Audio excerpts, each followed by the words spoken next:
have a finite capacity to build wind and solar infrastructure, both in terms of having the skills to build it, in terms of people's tolerance for having this kind of infrastructure near them. What I hear when I hear that is we're going to privatise and hive off a part of our energy generating infrastructure for one industry.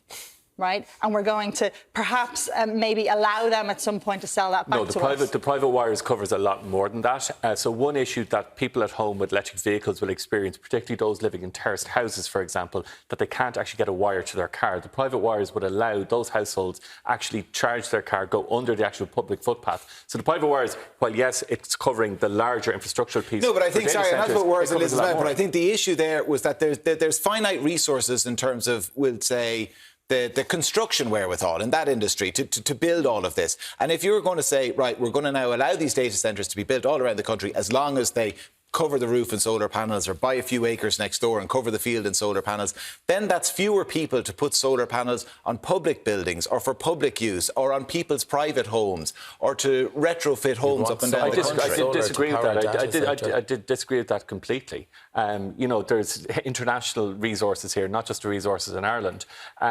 And what's important here as well, I think we should be careful with the language, that will be data centres all over the country. We have local authorities, we have a commission plan that look at every planning application in the whole and actually make a decision on it. It's not as if there's going to be a plethora. But when you say you reject that, I mean, what element of it do you reject? Do you reject the argument that there's finite resources in the construction industry when it comes to retrofitting homes or installing solar panels? You reject that? But we have solar panels coming out from China, hundreds of thousands of solar panels. They're easy to access now. They're a lot cheaper. I look at Timahoe North Solar Farm in my own constituency that was opened by Minister Darragh O'Brien only last month, the largest solar farm in the country. But demand is still outstripping supply in terms of solar panels. I mean, you're saying that you want to put all the solar panels that we can get on the roofs of data centres. We're talking wind as well. It's not just solar panels. There's a mix here.